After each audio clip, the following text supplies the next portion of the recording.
Hello everyone, this is In-Game Marks. We're doing the boxing and breakdown of the demo. This is Team Sonic Racing for the PlayStation 4. To start things right off, there was a 1.2 gigabyte update. This update will take you up to version 1.01. Now what this update did is mostly added bug fixes, alterations, as well as added a little bit of features of ease of life content.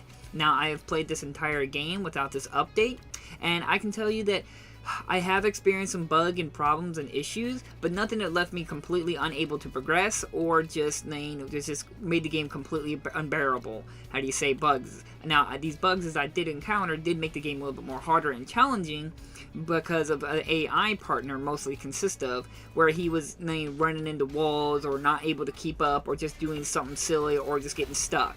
Now, I was able to eventually complete these challenges, now either by having a real-life person to come help me with co-op, or just constantly kept trying at it until a computer finally worked himself out to complete the challenge. But to start right into the game, Team Sonic Racing is your typical go-kart racing game. Now, if you're going into this expecting Sonic All-Stars Racing Transform kind of style game, then you're going to be disappointed. But this is a new kind of iteration of a Sonic series in a go-kart style, and it's still a very well-made game, and considering the fact it's not a full-price game.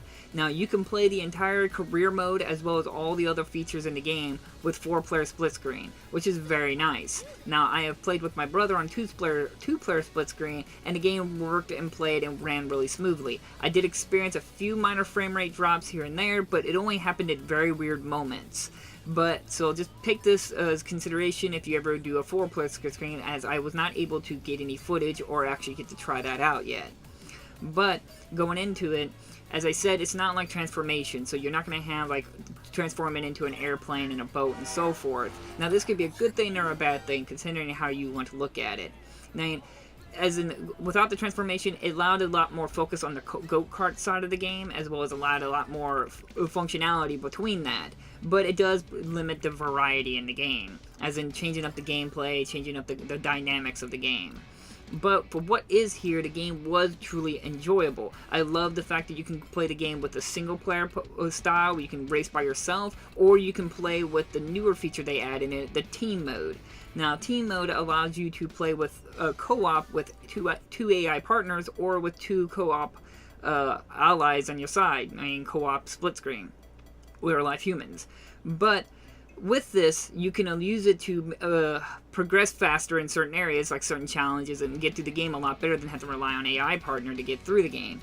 As well as the game it tries to utilize this co-op function by having you be able to trade your items that you can use that you don't no longer need, you can give to your partner, as well as that you can do some drafting around behind your partner to give yourself a speed boost, like a slingshot, as well as if one of your partners gets hit with a power or runs into a wall or so forth, you can skim them and allow them to get a speed boost to catch back up.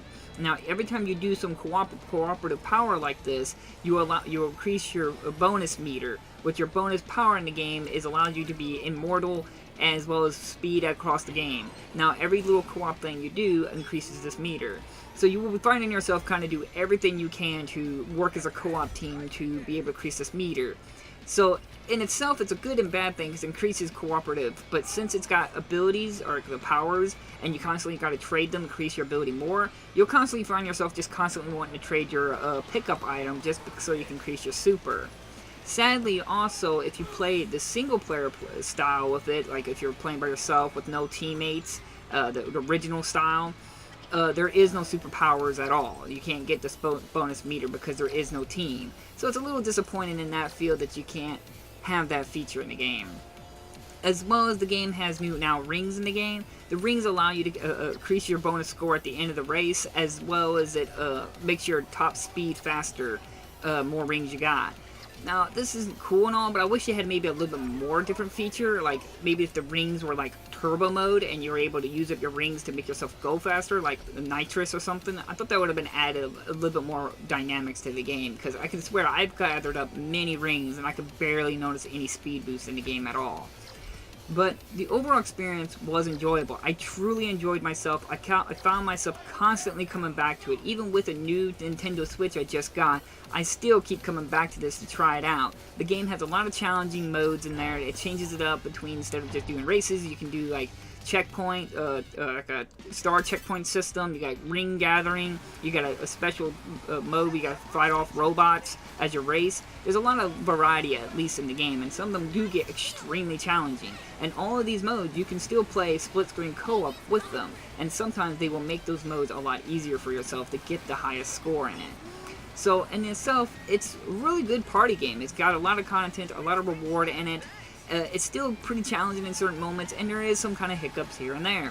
Like, I wish that you were able to see what the enemy has as abilities, so you can do a proper preparation. Sometimes you won't even know, and you just randomly get hit by something, you're not realizing there's a person in front of you who shot something behind them. It would allow, I figured they would have probably let you see their ability, or what item they have, so that way you, the player, or person behind there, can work out a strategy to get away from that character. I think they could have done a little better on that. For the overall experience, I enjoyed myself. If you want my recommendation, yes, I highly recommend it. I think it's really fun. It's not a full price game. It's still a fun, speedy arcade racer. It's got a lot of content in itself, and it's very rewarding in its progress.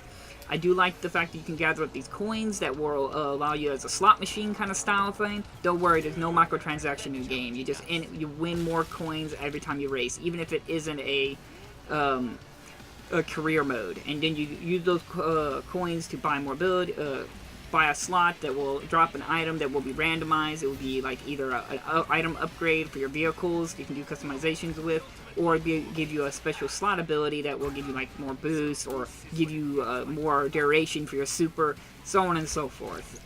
It's a good game. Like I said, a lot of people being a little rougher on it. I think it's actually a pretty fun game. I actually think it's actually very well done, and I hope to see more from this series of racing games, go-kart style game. I personally love it, and I won't be putting it down anytime soon. So like always, I will leave a link down in the description for instant copy, which I highly recommend. I think it's a good game. I really love it. I can't wait to have this with my Crash Team Racing, my Mario Kart 8, and all my other Sonic All-Star Racing Transform go-kart games. So thank you all for watching. Hit that like and subscribe button if you want to see more videos from me, and I'll see you guys in my next episode. Bye-bye!